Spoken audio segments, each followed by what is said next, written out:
This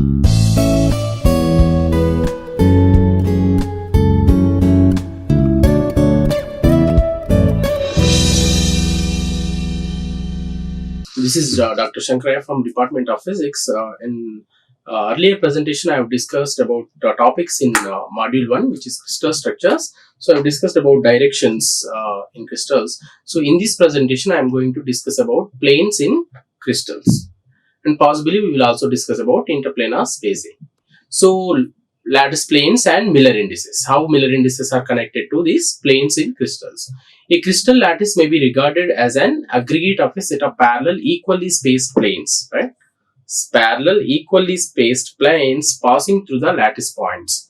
Okay, so we have defined crystal lattice, and we have said that crystal lattice is nothing but using repeated translations, you can generate a row of points, and then you can generate a plane of points, and then you can generate a three-dimensional array of points. And when you connect all these points, then you are going to get a lattice. So that is why lattice is aggregate of set of parallel planes. So there are all parallel planes. You will have all parallel planes, equally spaced the planes passing through lattice points. And these planes are called lattice planes, and the perpendicular distance between adjacent planes is called interplanar spacing. So these planes are called lattice planes, and the distance between any of these two lattice points or lattice planes is called interplanar spacing. Okay. So we have defined lattice and lattice planes, and then we have defined the interplanar spacing. Suppose if this is one plane and this is one plane, the distance between these two planes is d, which is called interplanar spacing. Okay. So the distance between two consecutive planes is called interplanar spacing.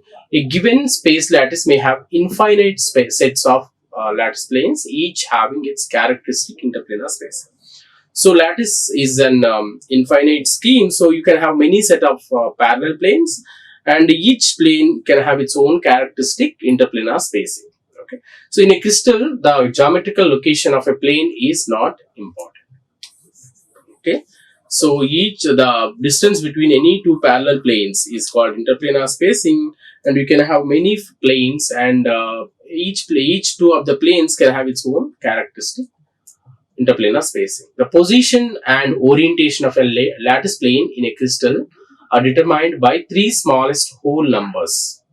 Okay, so how are we going to look at the position and orientation of a lattice plane? The position and orientation of a lattice plane in a crystal is determined by three whole numbers which have the same ratios with one another as the reciprocals of the intercepts of the plane on the three crystal axes. Okay, so the reciprocals of intercepts of the plane on three crystal axes, these numbers are known as Miller indices.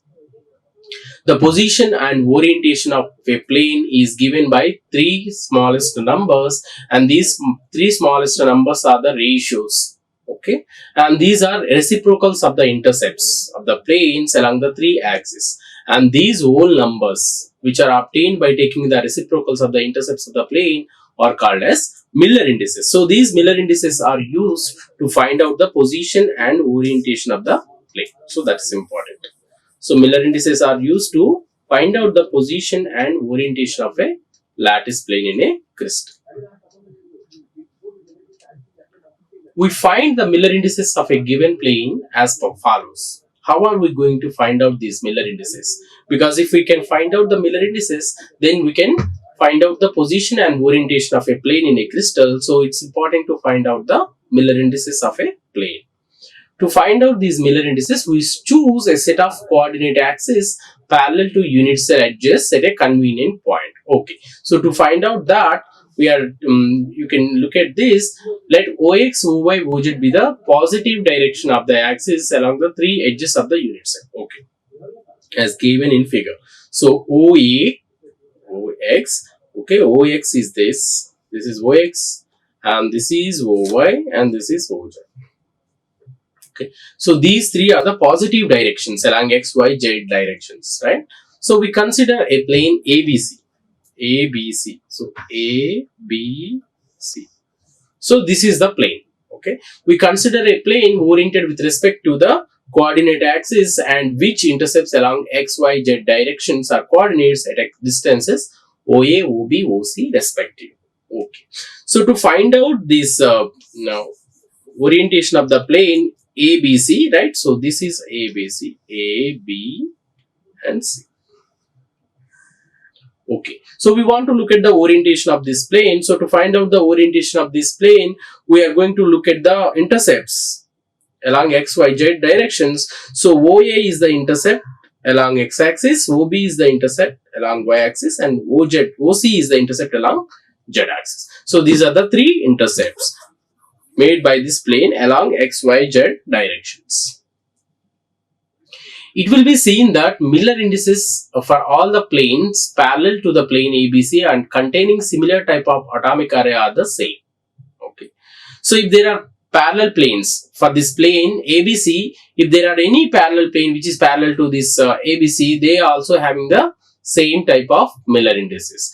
The intercepts are not measured in metrical distances of centimeters and angstroms, but are measured in terms of respective unit lengths associated to each edge of the cell, regardless of the actual dimension of the cube. So these Miller indices are not measured in regular traditional distances, for example centimeters or angstroms, but these are measured in terms of unit length associated to each edge.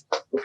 So thus the intercept OA, OB and OC made by a plane such as ABC are expressed as multiples of axial length. So these intercepts OA, OB, OC along these three axes A, X, Y, Z made by this plane ABC are expressed in multiples of axial length. So if we take axial length A, B, C, then these intercepts are obtained as multiples of this axial lengths A, B, C. Okay.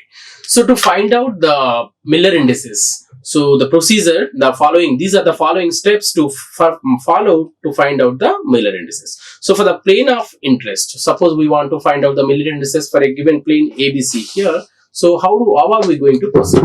First point is that we are going to determine the intercepts x, y, z on the coordinate axis. First we need to find out the intercepts along x, y, z direction.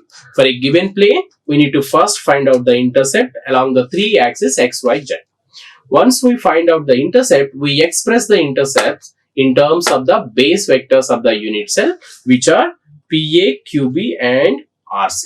So PA, QB and RC as the unit base vectors of the unit cell. So we are going to write these intercepts in terms of these base vectors PA, QB and RC, where PQ are not necessarily integers, but they have rational ratios because they are just integers in the ratio. If you look at the ratio, in the ratio numerator and denominator, you are going to find out the integers.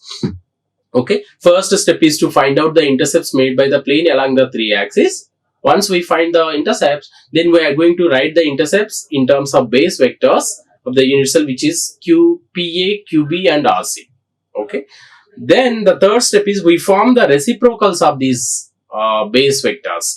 Once we find out this PA, QB and RC, then we are going to write the reciprocals.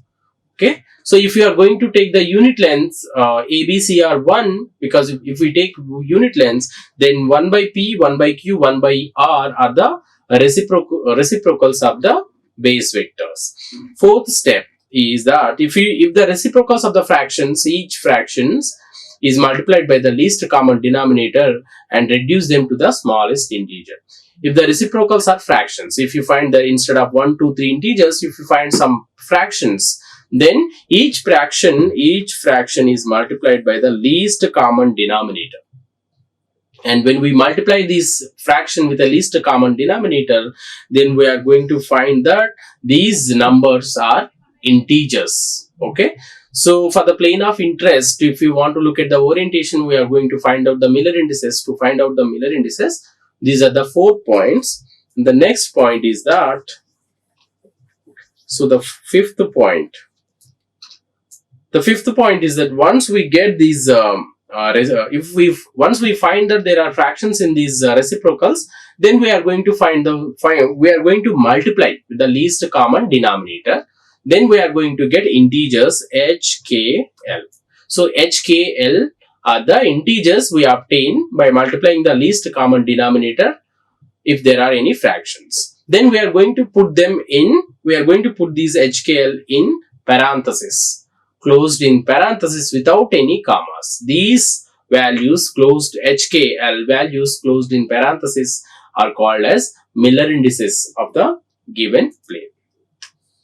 Okay, so the 5 points is that first point to find out the Miller indices. The first point is that write down the intercepts made by the plane along XYZ directions. Once you write down the intercepts, write the intercepts in terms of the base vectors PA, QB and RC. Once you write the intercepts in terms of base vectors, take the reciprocals, and if the reciprocals have any fractions, multiply with the least common denominator and then put them all in closed parenthesis. These integers are called Miller indices of the plane. All the planes having the same structure of atoms which are parallel to each other and therefore have the same orientation with respect to the three edges of the unit cell belong to the same family of planes and are represented by the same Miller indices. If we find the Miller indices for a given plane, if there are any more planes which are parallel to the given plane, then all those planes are also going to have same Miller indices because they are all parallel to each other. So parallel planes are going to have same Miller indices.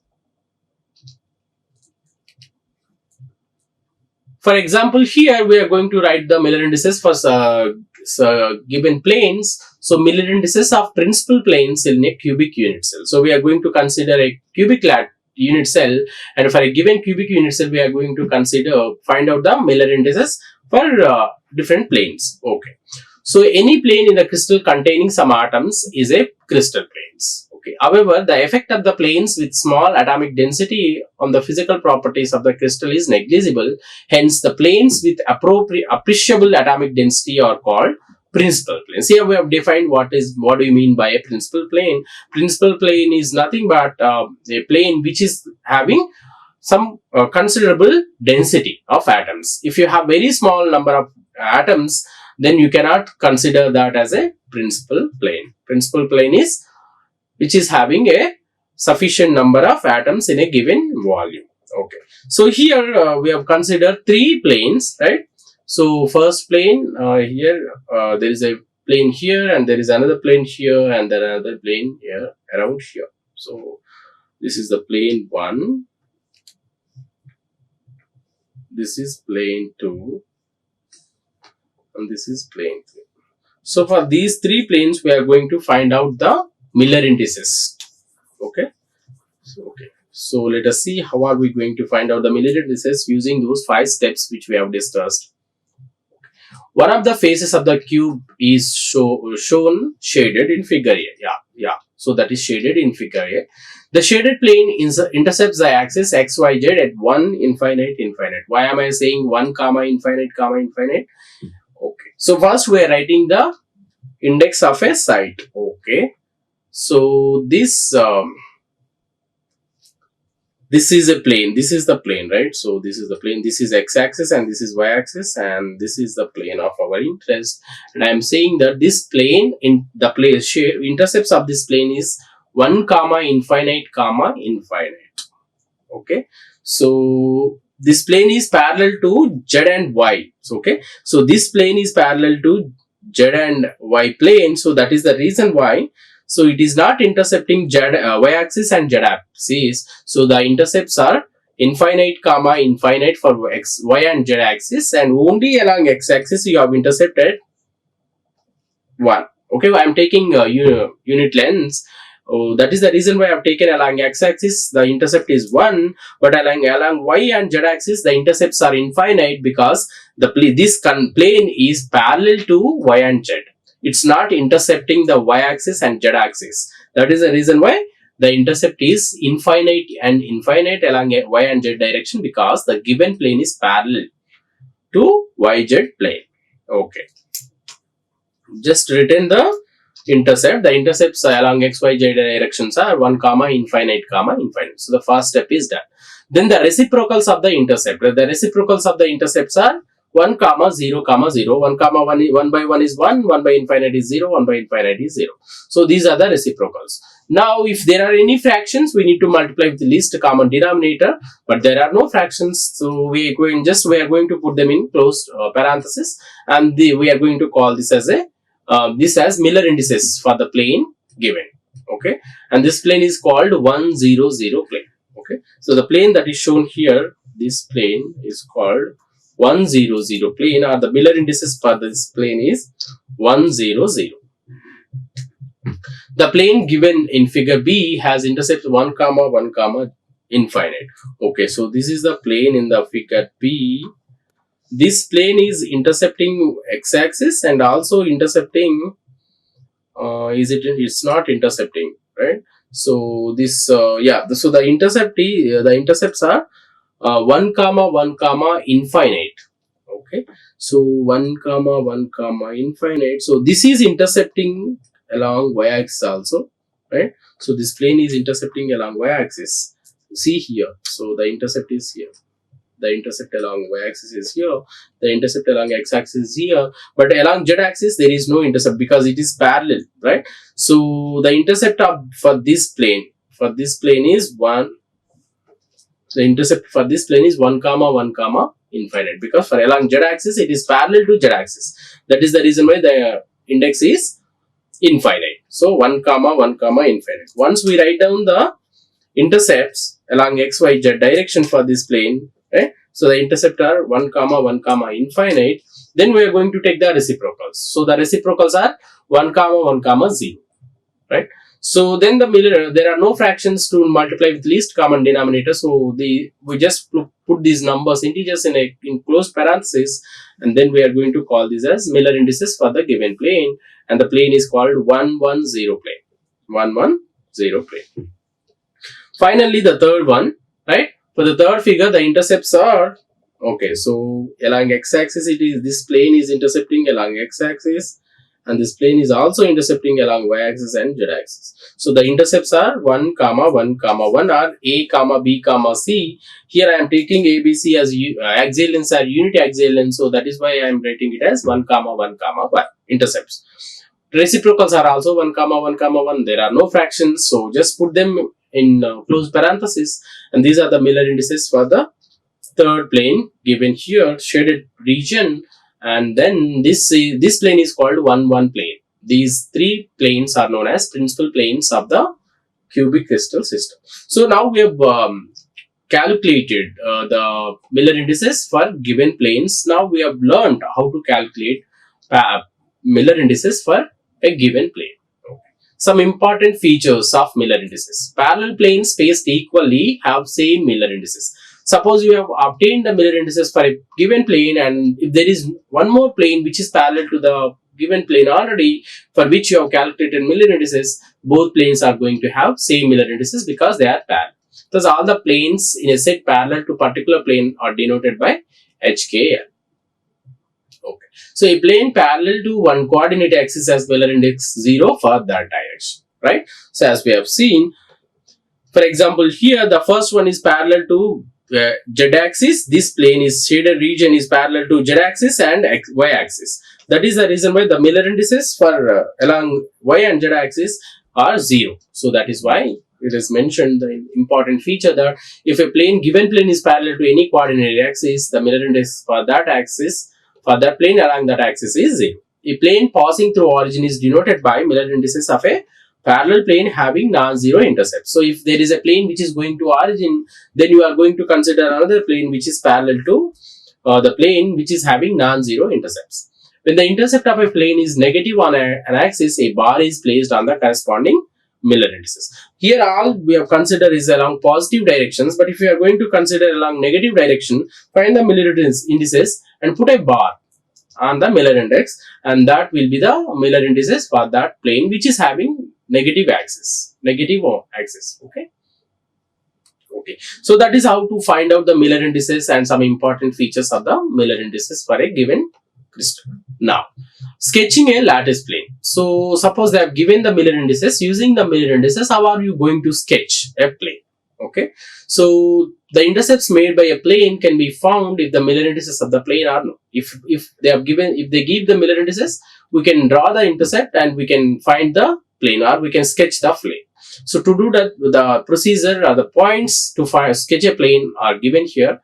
Let the Miller indices of the plane are HKL. Okay. So for example, they have given the Miller indices as HKL, right?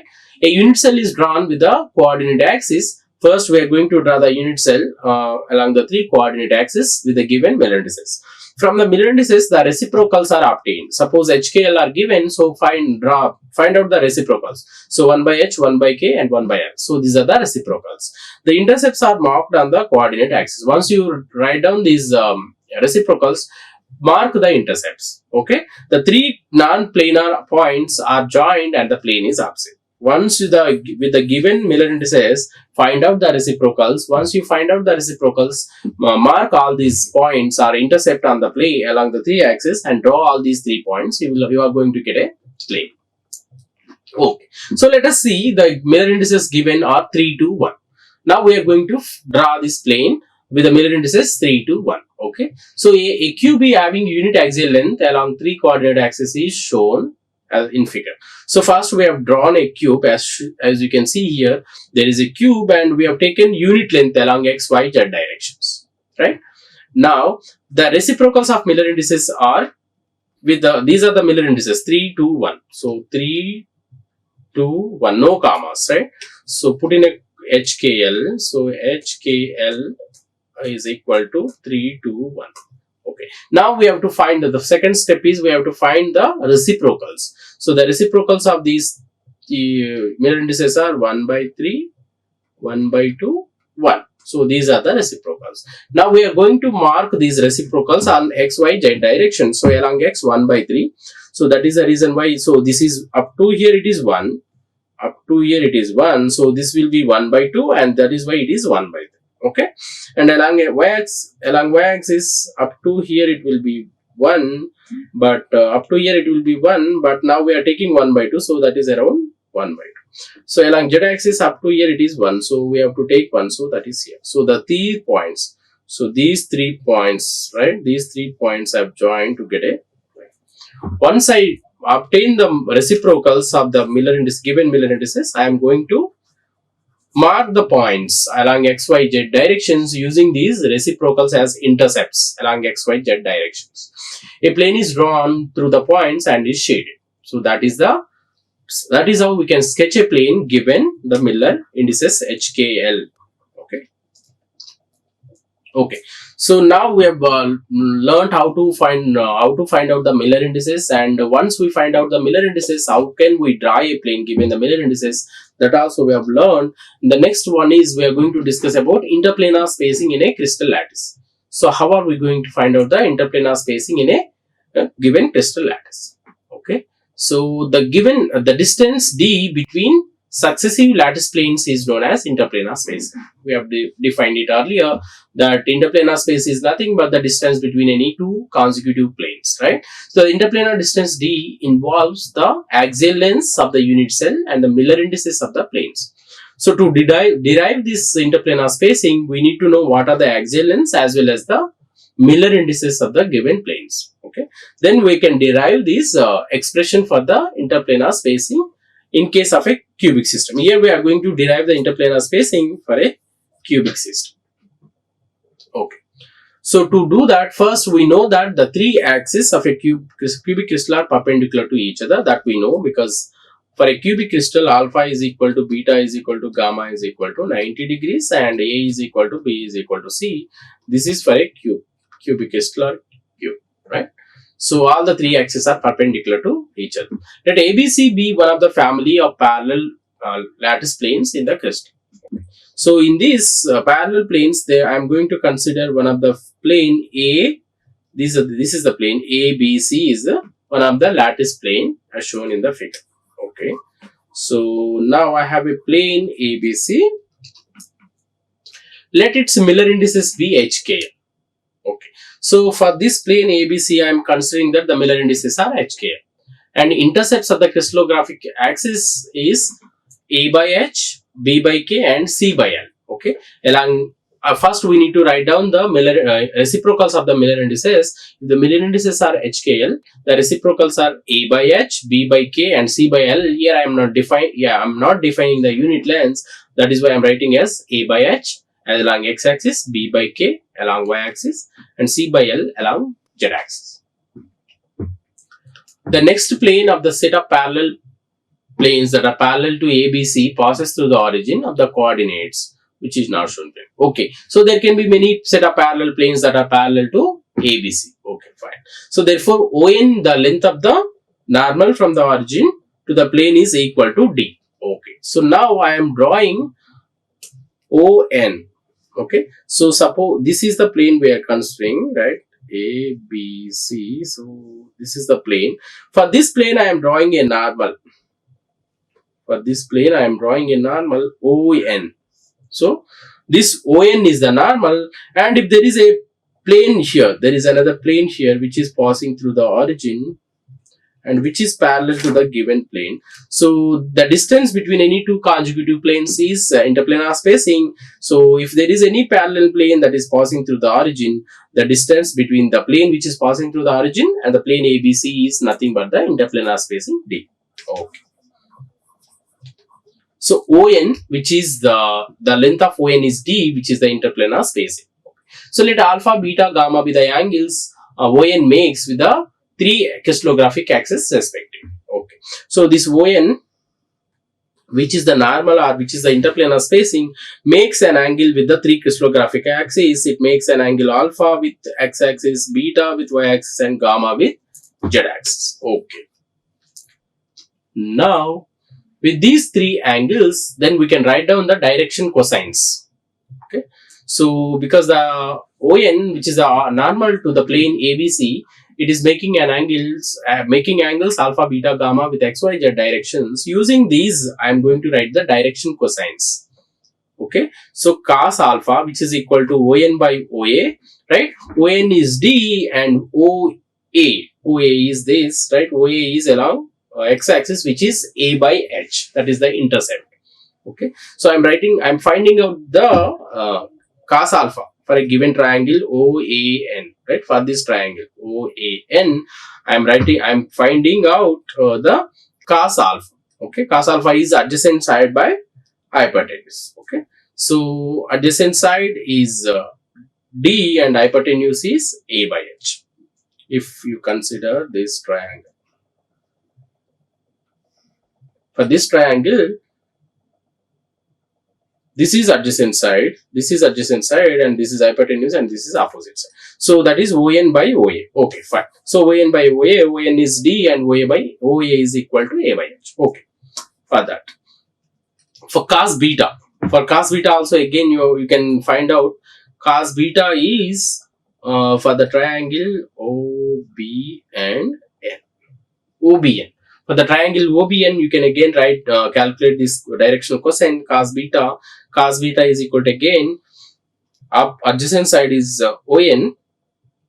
ON will be the adjacent side, and this OB will be the hypotenuse. So ON by OB. So ON is D and OB is we know the OB is B by K. Okay, the intercept along y-axis. Similarly, gamma along z-axis. Along z-axis, similarly, you write down the direction cosine adjacent side by hypotenuse. So for that triangle OBC. So this is the triangle. For this triangle OBC, cos gamma is adjacent side. Adjacent side is ON. Yeah, for this, yeah, you can write. Yeah. So that is, yeah. So not that. I can take this, right? So for that, ON by OC. So ON is the adjacent side, which is D, and OC is the hypotenuse, which is C by L. Okay. So now you can write down the direction cosines for these three triangles. So once we write down the direction cosines, or you can use this formula in trigonometry: cos square alpha plus cos square beta plus cos square gamma is equal to 1. Substituting the values of cos alpha, beta, gamma in this equation, you will find out that d square by a square by h square plus d square by, so that we are getting this because cos square alpha plus cos square beta plus cos square gamma is equal to 1. So we are substituting cos alpha, cos beta, cos gamma values in this equation, and then we find out that d is common in all of them. So d square I have taken it out. So in the denominator you have a square by h square, b square by k square plus ac square by l square. Okay. So I'm taking out these new h square to numerator here, k square here, l square. So that will be d square into all this. Now, so I can write down d square. D square is equal to 1 by all this bracket, square bracket. So d will be square root of all this, right? So d will be 1 by square root h square by a square plus k square by b square plus l square by c square. 1 by. So 1 by square root, or you can write square root of, you can put a minus of as the power to the square root. In the case of cubic system, suppose you have considered a cubic system, then you are going to take unit lengths. For a cubic system, a is equal to b is equal to c, and alpha is equal to beta is equal to gamma is equal to 90 degrees. So when you take a is equal to b is equal to c, then this will be a square, b square, c square all equal. So you can just put them as a, right? So then DHK, this interplanar spacing d is equal to a by square root h square plus k square plus l square. So this is the derivation for interplanar spacing, that is d is equal to a by square root. So interplanar spacing d is equal to a by square root h square plus k square plus l square, where HKL are the Miller indices for a given plane. Okay, so we have derived the equation for interplanar spacing, and these are the references which I have used in this presentation. And to summarize, in this presentation we have learned how to find out the Miller indices, because Miller indices are very important to find out the orientation and position of a given plane. So once we learned the how to find out the Miller indices using 5 steps, then we can sketch a plane. So using given Miller indices, we have learned how to draw a plane, how to sketch a plane, and then we have also learned how to determine or solve or derive the equation for interplanar spacing. So I'm going to end the presentation here, and then so we have covered all the theoretical topics in module 1, which is crystal structure, and in the next presentation I'm going to discuss about solving numerical problems in crystal structures. Thank you. Like, share and subscribe. Hit the bell icon for more updates.